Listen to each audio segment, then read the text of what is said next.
Good morning नमस्ते सबैजनालाई। तपाईँ हाम्रै नेपाल अन्तर्गत सल्यान जिल्लाको यो बनघाट कुपिन्ने नगरपालिका अन्तर्गत वार्ड नम्बर 8 अन्तर्गत यो पर्ने कुपिन्ने ताल हामीले सुनेको कुरा हैन, बुझेको कुरामा त त्यो कतिपय यहाँ आइपुग्नु भएको छ भने कतिपय आइपुग्नु भएको थिएन। म पनि आएको थिएन। आज शिवरात्रिको दिन अवसर मिलाएर यहाँसम्म आउने काम भयो र यो कुपिन्ने दहको रमणीय भ्रमण गर्ने अवसर मिल्यो। यो ताल हेर्दाखेरि म पनि बडो आश्चर्यमा परे।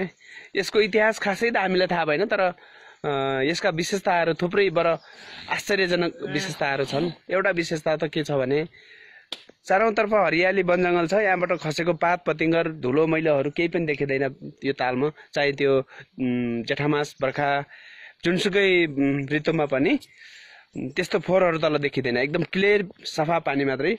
दोस्रो विशेषता चारौंतर्फ डाँडा काँडा अग्ला अग्ला पहाडहरू छन्। त्यहाँबाट बगेको जतिसुकै बर्सात लागोस् हैन, जत्रोसुकै ढुङ्गो माटो पानी धमिलो पानी बगे पनि यो तालमा गइसकेपछि यो धमिलो देखिँदैन गरे, सधैँ एकै नास एकै कलरको।